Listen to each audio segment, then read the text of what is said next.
Assalamualaikum warahmatullahi wabarakatuh. Let's start our lesson by basmalah. Nah, pada pertemuan kali ini kita akan membahas tentang soal cerita yang berkaitan dengan penjumlahan dan pengurangan bilangan bulat. Pada pertemuan sebelumnya, kita sudah belajar mengenai penjumlahan bilangan bulat dan pengurangan bilangan bulat. Hari ini kita akan belajar tentang aplikasi atau penggunaan bilangan bulat dalam kehidupan sehari-hari. Nah, ketika kita berbicara tentang aplikasi bilangan bulat, maka sangat erat sekali kaitannya dengan soal cerita. Jadi soal yang akan Pak Im angkat ini adalah soal yang berbentuk cerita yang sangat erat sekali kaitannya dengan kehidupan kita sehari-hari. Nah, langsung saja kita akan membahas beberapa soal cerita yang ada di buku kamu. Sekarang anak-anak Bapak silakan buka bukunya di halaman 11. Ya, di halaman 11. Nah, di situ ada soal-soal pilihan berganda, juga ada soal pilihan berganda kompleks, dan lain sebagainya. Kita akan membahas beberapa di antaranya. Yang pertama, kita akan bahas nomor 4. Tapi sebelum itu, Pak Im ingin mengingatkan kepada anak Bapak ketika kita ingin menjawab soal yang berkaitan dengan aplikasi matematika di kehidupan sehari-hari, biasanya soalnya disajikan dalam bentuk soal cerita. Ya. Nah, di dalam menyelesaikan soal cerita ada beberapa tahapan yang harus kita lalui. Yang pertama, kita harus memahami masalah.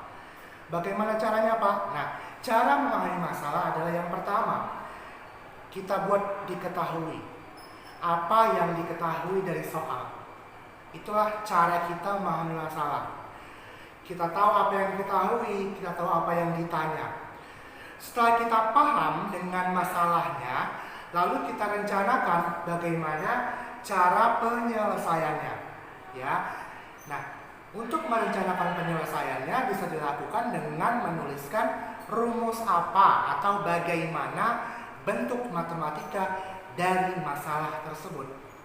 Yang ketiga adalah melakukan penyelesaiannya. Nah, setelah kita rencanakan tadi apa yang kita lakukan, lalu kita lakukan penyelesaiannya. Dan yang terakhir adalah kesimpulan. Kesimpulan ini diambil dari kalimat terakhir biasanya di dalam masalah yang akan kita selesaikan. Baiklah, berarti kita langsung saja masuk ke soal yang nomor 4. Pak Im akan bacakan dulu soalnya. Arif menyimpan es krim di dalam freezer. Suhu es krim di dalam freezer adalah negatif 10 derajat Celcius. Kemudian Arif mengeluarkan es krim dari dalam freezer dan menaruhnya di atas meja. Setelah 5 menit di luar freezer, es krim mencair dan suhunya naik 15 derajat Celcius. Suhu es krim tersebut setelah 5 menit di luar freezer adalah, ada pilihannya ya. Oke. Di awal sekali kemarin ketika kita membahas tentang bilangan bulat, Pak Imam ada memberikan sedikit kata kunci penggunaan bilangan bulat positif dan negatif, ya. Pak Imam ingin ingatkan kembali. Misalnya nanti dalam soal cerita ada kata-kata naik, ada kata-kata di atas permukaan laut, ada kata-kata maju. Nah, biasanya itu soalnya itu merupakan bilangan bulat positif, ya. Tapi kalau nanti menemukan kata-kata mundur di bawah permukaan laut, di bawah 0 derajat, apalagi anak mundur sudah rugi. Nah, itu biasanya menggunakan bilangan negatif, ya. Oke, itu dia kata kuncinya. Sekarang kita buat apa yang diketahui dari soal nomor 4, ya. Untuk menulis apa yang diketahui, anak-anak Bapak tidak usah menulis soalnya terlalu panjang, ya. Yang penting intinya saja. Kita buat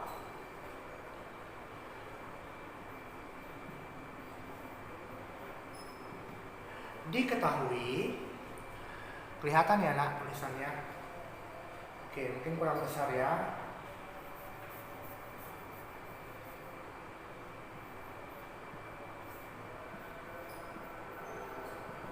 Oke, diketahui suhu mula-mula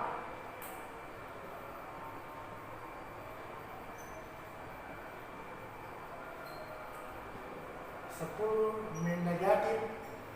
Itu dia. Suhu mula-mula negatif 10 derajat Celcius.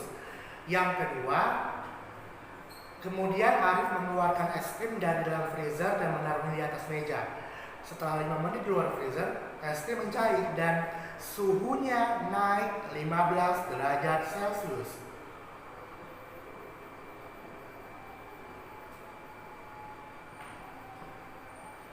Itu dia. Oke. Pertanyaannya adalah suhu es krim setelah 5 menit atau suhu yang sekarang, ya. Suhu sekarang. Lalu kita jawab. Oke. Selanjutnya kita akan merencanakan penyelesaiannya, ya. Di dalam hal merencanakan penyelesaian, kita bisa membuat kalimat matematikanya. Ya, kita ulang ya. Suhu mula-mula negatif 10 derajat Celcius. Negatif 10. Lalu suhunya naik, ada kata-kata naik di sini.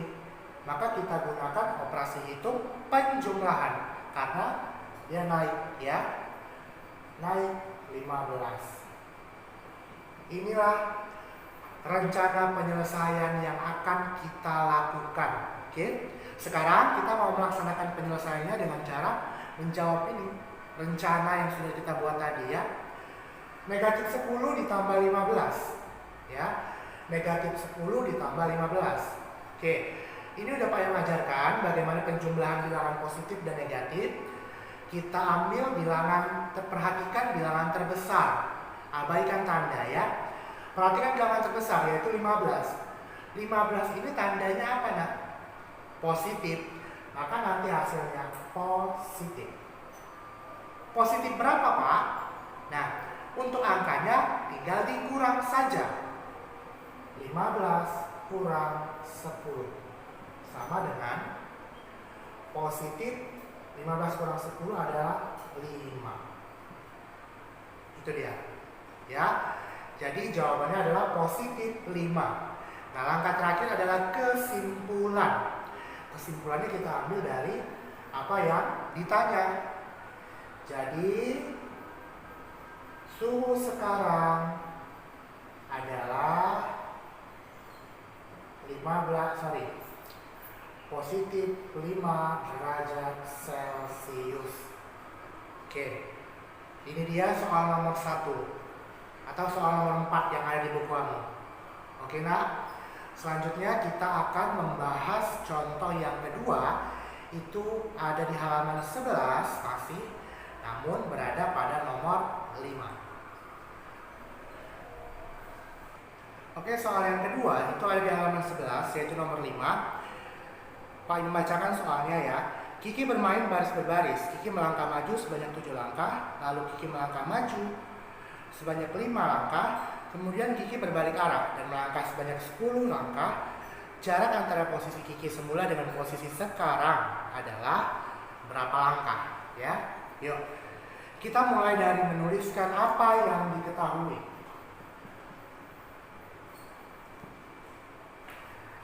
Yang diketahui itu adalah yang pertama, Kiki melangkah maju sebanyak 7 langkah. Maju 7 langkah. Oke. Yang kedua, Kiki melangkah maju lagi sebanyak 5 langkah. Berarti dia maju lagi 5 langkah. Oke. Yang ketiga, kemudian Kiki berbalik arah 10 langkah.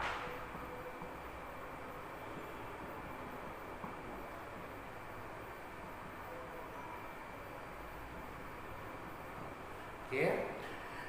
Pertanyaannya adalah atau yang ditanya jarak antara posisi Kiki semula dengan posisi Kiki terakhir.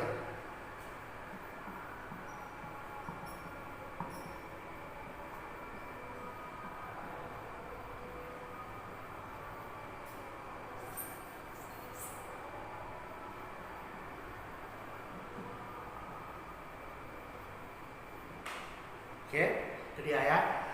Oke, kita lanjut untuk merencanakan penyelesaian ya. Maju 7 langkah. Maju 7 langkah. Berarti untuk kata kunci yang pertama adalah 7. Oke. Lalu maju lagi 5 langkah. Maju berarti kita gunakan operasi itu penjumlahan 5 langkah. Oke, nah, lalu dia berbalik arah. Berbalik arah berarti lawan dari maju berarti dia mundur. Iya kan? Lawan dari maju dia mundur. Kalau mundur maka kita gunakan operasi itu pengurangan. Mundur 10 langkah. Inilah dia rencana penyelesaiannya ya. Kita lanjutkan untuk melaksanakan penyelesaian. 7 tambah 5, 12 kurang 10 sama dengan 2. Maka kesimpulannya adalah jarak posisi semula dengan posisi yang sekarang adalah 2 langkah. Itu dia. Oke, itu dia contoh yang kedua. Sekarang kita mau masuk contoh yang ketiga. Itu ada di halaman 12. Bagian pilihan ganda kompleks nomor 6A.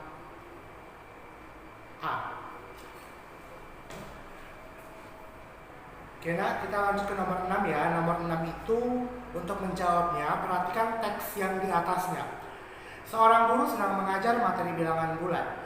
Ia minta siswanya untuk memilih bilangan bulat A, B, dan C, serta D dengan syarat A lebih kecil dari B, lebih kecil dari 0, dan 0 lebih kecil dari C, lebih kecil dari D. Pilih pernyataan yang sesuai dengan teks di atas dengan memberi centang pada kolom iya atau tidak ya. Kita masuk ke nomor yang A. Bila A sama dengan negatif 9, berarti A sama dengan negatif 9 dan B sama dengan negatif 5. B-nya negatif 5.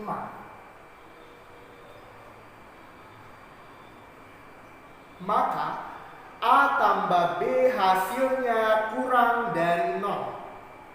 Ya. Berarti pertanyaannya, apakah A tambah B kurang, kelihatan ya nak kalau kalian lanjut, dari 0 ya, itu dia ya, kelihatan ya. Oke, apakah A tambah B kurang dari 0? Oke, kalau gitu Pak Im akan persempit pertanyaannya. Apakah A tambah B kurang dari 0 ini bisa kita ganti menjadi apa nak? Kalau dia bilangan yang kurang dari 0, bilangan yang di bawah 0, bilangan apa namanya? Bilangan negatif. Berarti kita ganti menjadi bilangan negatif. Itu dia ya. Pak Im ulang pertanyaannya, Pak Im perjelas pertanyaannya. Apakah A tambah B bilangan negatif? Itu dia yang mau kita cari ya. Maka untuk mengetahui apakah A tambah B itu bilangan negatif, kita masukkan, kita substitusikan harga A dan harga B ke dalam persamaan A tambah B. A-nya berapa nak? Negatif 9. Tambah B-nya berapa nak? Negatif 5. Yuk, gunakan konsep hutang. Hutang 9 bertambah lagi hutangnya 5. Pertanyaannya, masih hutang atau sudah lunas hutangnya? Masih hutang. Berarti hasilnya nanti bernilai negatif karena dia masih hutang. Oke.